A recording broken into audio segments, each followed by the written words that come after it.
Good morning everyone. आज हम लोग क्लास 8th के chapter 6 square and square root करेंगे। ठीक है, इसमें पहला कंसेप्ट है square numbers. What is square numbers? Numbers 1, 4, 9, 16, 25 and so on are called square numbers. ठीक है, these numbers are also called perfect square numbers. इनको हम स्क्वायर नंबर्स क्यों कहते हैं? इसका कारण ये है कि 1 जो है ये 1 का स्क्वायर है, 4 जो है ये 2 का स्क्वायर है, 2 इंटू 2 करेंगे तो 4 आएगा। फिर 9 किसका स्क्वायर है? 3 का, 3 इंटू 3 करेंगे 9 आएगा। 16 4 का स्क्वायर है, 25 5 का स्क्वायर है। तो 1 2 3 4 5 6 ये जो काउंटिंग नंबर्स हैं इनको स्क्वायर करने के बाद जो नंबर आता है वो सारे नंबर स्क्वायर नंबर्स कहलाते हैं। ठीक है, याद रहेगा आपको।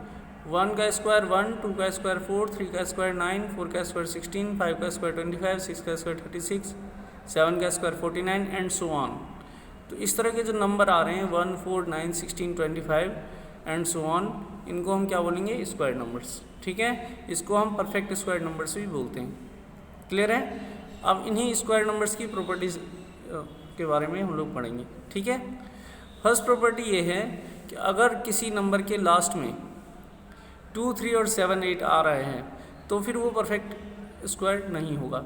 ठीक है, हम नंबर को देख के बता सकते हैं कि जो ये नंबर है ये परफेक्ट स्क्वायर है कि नहीं है ना। जब छोटे छोटे नंबर्स होते हैं उसमें तो हम इजीली पता लगा सकते हैं कि भाई 16 परफेक्ट स्क्वायर है कि नहीं है। तो 16 तो 4 का स्क्वायर है, 25 परफेक्ट स्क्वायर है कि नहीं है, तो 25 5 का स्क्वायर है। तो ये छोटे छोटे नंबर्स हैं, इसमें इजीली पता लगाया जा सकता है। लेकिन जब कभी बहुत बड़े बड़े डिजिट्स आ जाएंगे तो उसमें हमें बहुत ज़्यादा कैलकुलेशन करना पड़ता है। लेकिन अगर आपको ये प्रॉपर्टी याद है कि जिसके लास्ट में 2, 3, 7 और 8 आएगा वो परफेक्ट स्क्वायर कभी नहीं होते हैं। ठीक है, तो उसमें कैलकुलेशन करने की ज़रूरत नहीं है। आप सीधे चेक करेंगे कि नंबर के लास्ट में 2, 3, 7, 8 अगर आ रहा है तो परफेक्ट स्क्वायर नहीं होगा। अगर नहीं आ रहा है तब वो परफेक्ट स्क्वायर हो भी सकता है और नहीं भी हो सकता है। ये नहीं है कि 2, 3, 7, 8 अगर नहीं आ रहा है तो इसका मतलब वो परफेक्ट स्क्वायर होगा ही होगा, इसकी कोई गारंटी नहीं है। लेकिन 2, 3, 7, 8 अगर आ रहा है तो वो परफेक्ट स्क्वायर नहीं होगा, ये 100% श्योर है। समझ आ रहा है? जैसे 32 है यहाँ पे, तो लास्ट में 2 आ रहा है, दिख रहा है आपको। 187 है, इसमें लास्ट डिजिट कितना है? 7 है। 88 है, इसमें लास्ट डिजिट कितना है? 8 है। ये सारे परफेक्ट स्क्वायर नहीं है। समझ आ रहा है बेटा?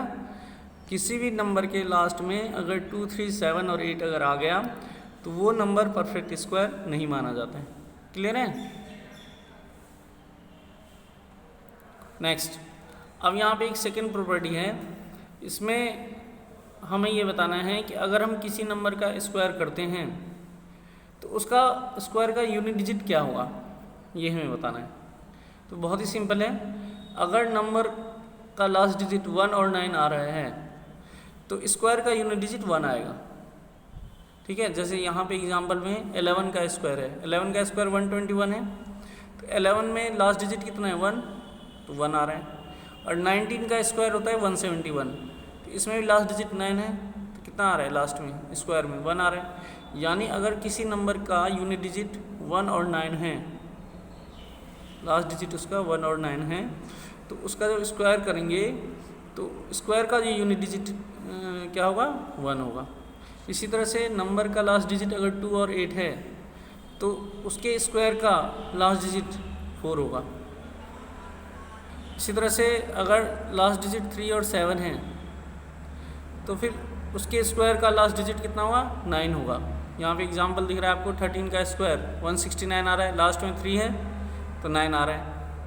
7 का स्क्वायर 49 है, 7 है तो 9 आ रहा है ना। 3 और 7 होगा तो 9 आएगा, 2 और 8 होगा तो 4 आएगा। जैसे 12 का स्क्वायर 144 आ रहा है, लास्ट में 2 है तो स्क्वायर में लास्ट में 4 आ रहा है। 8 का स्क्वायर 64 है ना। लास्ट में अगर 8 होगा तो स्क्वायर का जो फर्स्ट लास्ट डिजिट होगा वो 4 होगा। 3 और 7 होगा तो लास्ट डिजिट 9 होगा। यहाँ पे आप एग्जाम्पल में क्लियर देख सकते हैं। 4 और 6 होगा तो लास्ट डिजिट 6 होगा। ठीक है, 14 का स्क्वायर 196 आ रहा है, 16 का स्क्वायर 256 आ रहा है। इन दोनों केस में 14 में लास्ट डिजिट 4 है, 16 में लास्ट डिजिट 6 है। अब जब इसका स्क्वायर करेंगे तो स्क्वायर करने के बाद जो नंबर आएगा उसका लास्ट डिजिट 6 ही होगा। ठीक है। और इसके बाद 5 का अगर लास्ट में 5 डिजिट है तो इसका जो स्क्वायर आएगा उसमें भी लास्ट डिजिट 5 होगा। और अगर किसी नंबर के लास्ट में 0 है तो उसका जो स्क्वायर करेंगे तो उसके स्क्वायर में लास्ट डिजिट 0 ही आता है। इसी समझ आ रहा है? ये वेरी इंपॉर्टेंट कंसेप्ट है, ये कई बार पूछा जाता है, 1 मार्क्स में आता है कि कोई भी नंबर दे देंगे और बोलेंगे कि इसका जब हम स्क्वायर करेंगे तो इसका यूनिट डिजिट कितना होगा। ठीक है, तो बहुत ही सिंपल है, उस नंबर के लास्ट में 1 और 9 आएगा तो यूनिट डिजिट ऑफ स्क्वायर 1 आएगा। 2 और 8 अगर होगा तो यूनिट डिजिट ऑफ स्क्वायर 4 आएगा। 3 और 7 होगा तो यूनिट डिजिट ऑफ स्क्वायर 9 होगा। 4 और 6 होगा तो यूनिट डिजिट ऑफ स्क्वायर 6 होगा। अगर लास्ट डिजिट 5 है तो यूनिट डिजिट ऑफ स्क्वायर 5 होगा, और लास्ट डिजिट अगर 0 है तो यूनिट डिजिट ऑफ स्क्वायर 0 होगा। वेरी सिंपल, ये टेबल आपको याद रखना है। ठीक है, इसमें एक प्रॉपर्टी और एप्लीकेबल हो रही है, याद रखने के लिए आप कह सकते हैं कि देखो 1 और 9 कितना आ रहा है 10, 2 + 8 10 आ रहा है, 3 + 7 10 आ रहा है, 4 + 6 10 आ रहा है। यानी जिन जिन को प्लस करके 10 आता है उसमें यूनिट डिजिट सेम आती है। 1 और 9 में सेम आ रहा है, 2 और 8 में सेम आ रहा है, 3 और 7 में सेम आ रहा है, 4 और 6 में सेम आ रहा है यूनिट डिजिट। यानी इनका जिन डिजिट को प्लस करके 10 आ रहा है उसके स्क्वायर में यूनिट डिजिट सेम आता है। ऐसे भी याद रख सकते हैं। ठीक है, यहाँ भी ये एग्जाम्पल है, ये 4.1 में 6.1 में इस तरह के क्वेश्चन हैं।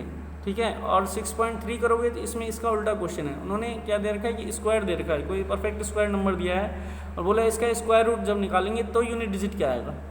तो अब हम इसका उल्टा कर देंगे, जो यूनिट डिजिट ऑफ स्क्वायर है, यूनिट डिजिट ऑफ स्क्वायर अगर 1 है तो स्क्वायर जब स्क्वायर रूट फाइंड करोगे तो उसमें यूनिट डिजिट क्या होगा, या तो 1 आ सकता है या फिर 9 आ सकता है, दोनों आ सकते हैं। इसी तरह से अगर कोई नंबर है परफेक्ट स्क्वायर नंबर है, उसका लास्ट डिजिट 4 है और फिर उसका जब आप स्क्वायर रूट फाइंड करोगे तो उसमें यूनिट डिजिट क्या क्या आ सकता है, 2 भी आ सकता है और 8 भी आ सकता है।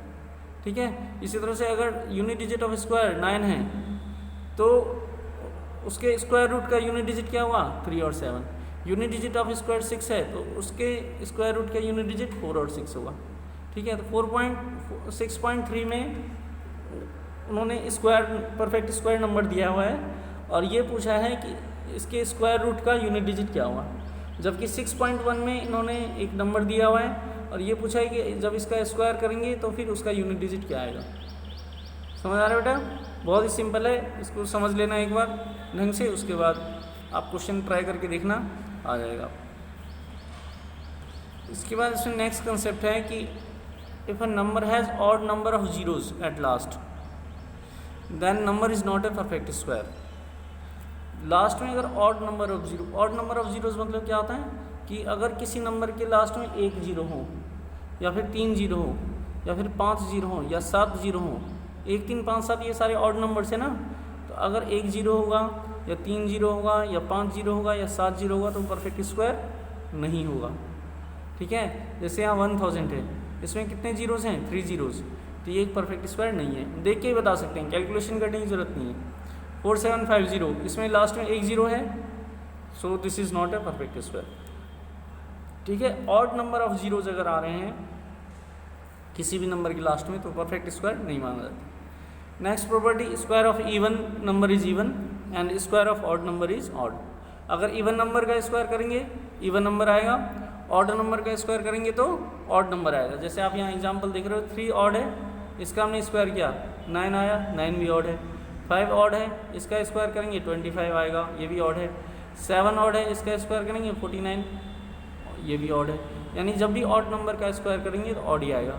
इसी तरह से यहाँ 2 है, 2 इवन है, इसका स्क्वायर करोगे तो 4, ये इवन आ रहा है। 6 का स्क्वायर, 6 इवन नंबर है, इसका स्क्वायर करेंगे 36 इवन आएगा। 12 का स्क्वायर 12 इवन है, इसका स्क्वायर करेंगे तो ये 144, ये भी इवन आ रहा है। ठीक है, ये फोर्थ प्रॉपर्टी है कि इवन नंबर का स्क्वायर इवन नंबर आता है और ऑड नंबर का स्क्वायर ऑड नंबर आता है। ये 4 चीज़ें समझ आ गई आपको, 4 प्रॉपर्टी, वेरी इंपॉर्टेंट प्रॉपर्टी है। प्रॉपर्टी नंबर 2 जो है इस पर आपको थोड़ा विशेष ध्यान देना है। ठीक है, बहुत ही सिंपल है। प्रॉपर्टी नंबर 1 में तो आपको ये देखना है कि 2 3 7 8 लास्ट में अगर आता है तो परफेक्ट स्क्वायर नहीं होगा। प्रॉपर्टी नंबर 2 में ये देखेंगे कि लास्ट डिजिट 1 और 9 है तो स्क्वायर का यूनिट डिजिट 1 होगा। 2 और 8 है तो स्क्वायर का यूनिट डिजिट 4 होगा। 3 और 7 है तो स्क्वायर का यूनिट डिजिट 9 होगा। 4 और 6 है तो स्क्वायर का यूनिट डिजिट 6 होगा। लास्ट डिजिट अगर 5 है तो स्क्वायर का यूनिट डिजिट 5 होगा, और लास्ट डिजिट अगर 0 है तो स्क्वायर का यूनिट डिजिट 0 होगा। यहाँ एग्जाम्पल दे रखा है, इसको ध्यान से समझना है आपने, ठीक है। 6.3 में इसका उल्टा क्वेश्चन है, आप दोनों तरफ से करके देखना है इसको, 6.3 वाला भी और 6.1 वाला भी, ठीक है। आई थिंक इतना समझ आ गया होगा, क्लियर है, ओके। इसके बाद नेक्स्ट है ये प्रॉपर्टी नंबर 5। प्रॉपर्टी 5 सेज कि there are 2n numbers between n square and n plus 1 square, यानी कि 2 अगर लगातार नंबर हैं आपके पास तो उनके बीच में कितने नंबर्स आएंगे। तो जो छोटा वाला नंबर है उसका डबल कर देंगे हम, उसको 2 से मल्टीप्लाई कर दो, उतने नंबर आएंगे। जैसे अगर वो क्वेश्चन पूछेंगे कि find the numbers between 11 square and 12 square, या how many numbers are there between 11 square and 12 square, 11 square और 12 स्क्वायर के बीच में कितने नंबर आएंगे। तो इसमें 11 छोटा है या 12 छोटा है, ऑब्वियसली 11 छोटा है। तो मैंने क्या बताया, जो छोटा नंबर होगा उसको 2 से मल्टीप्लाई करते हैं, 2 × 11 22, 11 स्क्वायर और 12 स्क्वायर के बीच में 22 नंबर आएंगे। 11 का स्क्वायर 121 होता है, 12 का स्क्वायर 144 होता है। 121 से लेके 144 तक का काउंटिंग लिखो और बीच में काउंट करो तो आपको 22 नंबर्स मिलेंगे। इस तरह से numbers between 25 square and 26 square, 25 square और 26 स्क्वायर के बीच में कितने नंबर्स होंगे, जो छोटा वाला होगा उसको 2 से मल्टीप्लाई कर देंगे, 2 × 25 = 50। ये ध्यान रखना है कि ये प्रॉपर्टी तभी लगेगी जब 2 लगातार नंबर हैं। अगर किसी ने ये पूछ लिया कि 10 का स्क्वायर और 14 के स्क्वायर के बीच में कितने नंबर हैं, तब ये प्रॉपर्टी नहीं लगेगा, क्योंकि 10 और 14 कंटिन्यूस नंबर नहीं है, ठीक है। 10 और 14 के बीच में और भी बहुत सारे नंबर आ रहे हैं। अगर कोई लगातार नंबर है, 10 स्क्वायर और 11 स्क्वायर के बीच में कितना आ रहा है, 11 स्क्वायर 12 स्क्वायर के बीच में कितने नंबर आएंगे, 14 स्क्वायर और 15 स्क्वायर के बीच में कितने नंबर आएंगे, तब हम क्या करेंगे कि जो छोटा वाला नंबर है उसको 2 से मल्टीप्लाई कर देंगे, जो आंसर आएगा उतने ही नंबर उनके स्क्वायर के बीच में आएगा। समझ आ गया, very simple property. Next property is sum of first and odd natural number is n square. ये भी बहुत इंपॉर्टेंट प्रॉपर्टी है। जैसे यहाँ पे ये देखो कि फर्स्ट एंड ऑड 1 से स्टार्ट करेंगे और फिर ऑड नंबर्स हम लिखते जाएंगे। जैसे हमने 1 से स्टार्ट किया 1, फिर इसके बाद दूसरा ऑड नंबर क्या आता है 3, फिर इसके बाद नेक्स्ट ऑड नंबर कौन सा आएगा 5। तो इसको जब ऐड करेंगे तो 5 और 3 8, 8 और 1 9 आएगा। लेकिन फॉर्मूला ये कहता है कि अगर n ऑड नेचुरल नंबर हैं उसका सम n स्क्वायर आएगा। यहाँ पे कितने ऑड नंबर हैं 1 2 और 3, 3 ऑड नंबर हैं। तो इस n स्क्वायर करेंगे तो 3 का स्क्वायर है ना, 3 ऑड नंबर हैं तो 3 स्क्वायर 9 आ रहा है ना। हमें नॉर्मल प्लस करने की ज़रूरत नहीं है, सिर्फ इसको काउंट कर लो, जो काउंटिंग करने के बाद जो नंबर आएगा उसका स्क्वायर निकाल दो, वो उसका सम आ जाएगा। ऐसे सेकंड है, इसमें कितने नंबर हैं काउंट करेंगे तो 1 2 3 4 5 नंबर्स हैं, 5 का स्क्वायर कर दो 25, यानी इन सबको प्लस करके 25 आएगा। आप चेक कर सकते हो, इन सबको प्लस करके देखना 25 ही आएगा, ठीक है। क्या तरीका बताया मैंने कि 1 से स्टार्ट करेंगे और ऑड नंबर लिखते जाएंगे, हमें इसका सम निकालना है। तो आपको डायरेक्ट सम नहीं करना है, आपको सिर्फ क्या करना है कि इन नंबर्स को काउंट करना है, जितने भी नंबर होंगे उनको उसका स्क्वायर कर दो। अगर 5 नंबर हैं तो 5 का स्क्वायर, 3 नंबर हैं 3 का स्क्वायर, ठीक है, उसका स्क्वायर कर देंगे, वो सम आ जाएगा, ठीक है। इसका यूज़ ये है कि ये बोला कि if a natural number can not be expressed as a sum of consecutive odd natural number. ये नेक्स्ट प्रॉपर्टी है इसी का ये एक पार्ट है, मतलब ये कह सकते हैं कि रिवर्स है इसका, कि अगर कोई natural number sum of consecutive odd natural number में एक्सप्रेस नहीं किया जा सकता है स्टार्टिंग विद 1 से स्टार्ट करके, और फिर उसको ऑड नेचुरल नंबर में ऑड नेचुरल नंबर के सम्स में एक्सप्रेस नहीं कर सकते हैं, तो फिर वो परफेक्ट स्क्वायर नहीं माना जाता है ना। एक क्वेश्चन है उसमें बुक में, वो उन्होंने कहा है कि without actual calculation find that which of the number is perfect square. तो उसमें ये प्रॉपर्टी लगेगा। उसमें आपने क्या करना है कि हमें चेक करना है कि कोई भी नंबर अगर आपके पास गिवन है उसको हम अगर ऑड नंबर्स के सम में लिख देंगे तब तो वो परफेक्ट स्क्वायर होगा, और ऑड नंबर के सम में नहीं लिख पाएंगे तो परफेक्ट स्क्वायर नहीं होगा। जैसे 5 है, 5 तो परफेक्ट स्क्वायर नहीं है क्योंकि परफेक्ट स्क्वायर 4 है और 9 है। तो अगर हम 5 को 1 से लिखना स्टार्ट करें, 1 के बाद ऑड नंबर क्या आएगा 3 + 1 4 हो गया। अब इसके बाद कोई ऐसा ऑड नंबर नहीं है जिसको इसमें प्लस करें तो 5 आ जाए। 4 में कोई भी ऐसा ऑड नंबर नहीं है जिसको प्लस करें तो 5 आ जाए। 1 है लेकिन हमें 1 हम ले नहीं सकते, हमें रिपीट नहीं करना है किसी भी चीज़ को, सक्सेसिव लिखना है। 1 के बाद 3, 3 के बाद 5, 5 के बाद 7, रिपीट नहीं करनी है। हमने 1 और 3 ले लिया है, तो 1 और 3 करके 4 आ गया है। अब 3 के बाद यहाँ 5 ही आएगा, और 5 ऐड करने से ये 5 आएगा नहीं आंसर। सो 5 को हम क्या करेंगे, 5 is not expressible as sum of odds starting from 1। So 5 is not a perfect square. समझ आ रहा है? इसका सिंपल तरीका ये भी है कि अगर आपके पास कोई भी नंबर दिया हुआ है तो उसमें से पहले 1 माइनस करो, जो आंसर आएगा उसमें से 3 माइनस करो, जो आंसर आएगा उसमें से 5 माइनस करो, जो आंसर आएगा उसमें 7 माइनस करो, यानी ऑड नंबर्स को माइनस करते जाओ। अगर आंसर 0 आ जाता है, ठीक है, आंसर अगर 0 आ जाता है तब तो वो परफेक्ट स्क्वायर होगा, और आंसर 0 अगर नहीं आता है तो परफेक्ट स्क्वायर नहीं होगा। 5 में से पहले हम 1 को माइनस करेंगे, कितना आएगा 4, फिर 4 में से हम 3 को माइनस करेंगे, कितना आएगा 1, और 1 में से फिर 5 को माइनस कर नहीं सकते, 0 आ नहीं रहा है यहाँ पे, तो इसलिए परफेक्ट स्क्वायर नहीं। समझ आ गया ये प्रॉपर्टी आपको? बहुत ही सिंपल है। नेक्स्ट प्रॉपर्टी नंबर 8 ये है कि अगर कोई n नेचुरल नंबर है तो फिर n square is equal to n square minus 1/2 होता है, और n स्क्वायर प्लस 1/2 होता है। यानी कि n square can be expressible as sum of 2 consecutive integers always. ये क्वेश्चन दे देते हैं कि 3 स्क्वायर को एक्सप्रेस करो 2 कंसेक्यूटिव इंटीजर्स में, तो कैसे करेंगे? ये फॉर्मूला है, ये n स्क्वायर वाला जो फॉर्मूला है, n square equal to n square minus 1/2 and n square plus 1/2, ये फॉर्मूला आपको याद रखना है। और वो क्वेश्चन में पूछेंगे कि 3 स्क्वायर को एक्सप्रेस करना है as a sum of 2 consecutive integer, तो क्या करेंगे? 3 square is equal to 3 square minus 1/2, 3 square plus 1/2, 3 square minus 1, 3 square कितना आएगा 9, 9 minus 1/2, and 3 square plus 1, 3 square कितना है 9 plus 1, 9 plus 1/2, 9 minus 1 8, 8/2, and 9 plus 1 10, 10/2, 8/2 कितना आएगा 4, और 10/2 कितना आएगा 5, यानी कि 3 स्क्वायर 9 होता है, और 9 4 प्लस 5 कितना होता है 9, यानी 3 का जो स्क्वायर है उसको हमने 2 कंसेक्यूटिव, 4 और 5 कंसेक्यूटिव हैं कि नहीं है, तो 2 कंसेक्यूटिव इंटीजर्स में हमने इसको एक्सप्रेस कर दिया, सम ऑफ 2 कंसेक्यूटिव इंटीजर्स में एक्सप्रेस कर दिया।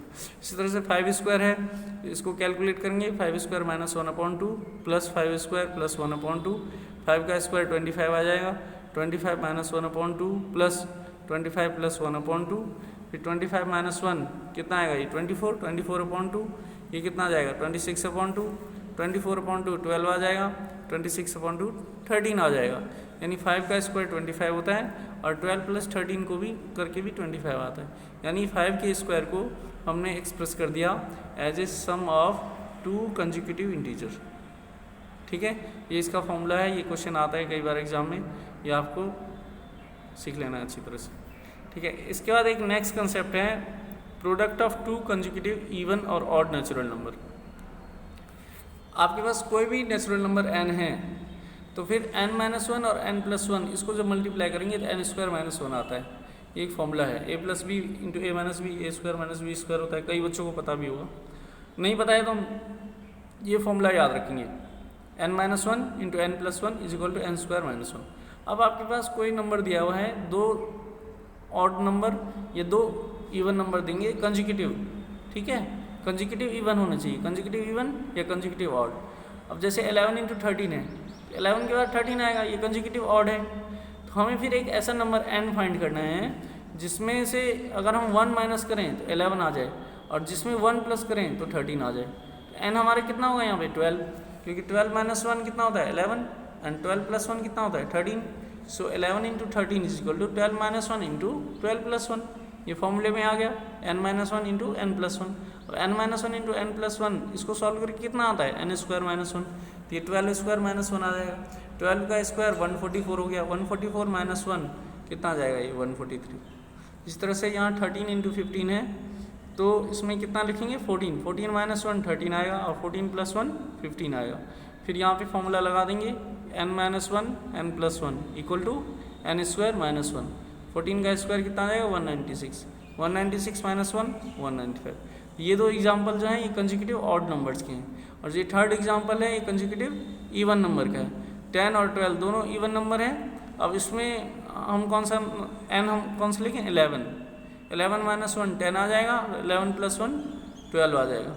तो फिर यहाँ पे 11 n-1 n+1 बन रहा है हमारा, n हमारा 11 है यहाँ पे, ये 11 स्क्वायर -1 आ जाएगा, 11 स्क्वायर 121 हो जाएगा, 121 -1 ये 120 आंसर आ जाएगा। ठीक है, तो इसके बेसिस पे आप एक्सरसाइज 6.1 कर सकते हैं। ठीक है, आई होप आपको समझ आ गया होगा। एक्सरसाइज 6.1 कर लेना, कोई भी प्रॉब्लम हो आप कमेंट कर देना। ठीक है, फिर उसका सोल्यूशन मैं आपको भेजूँगा। ठीक, थैंक्स फॉर वॉचिंग।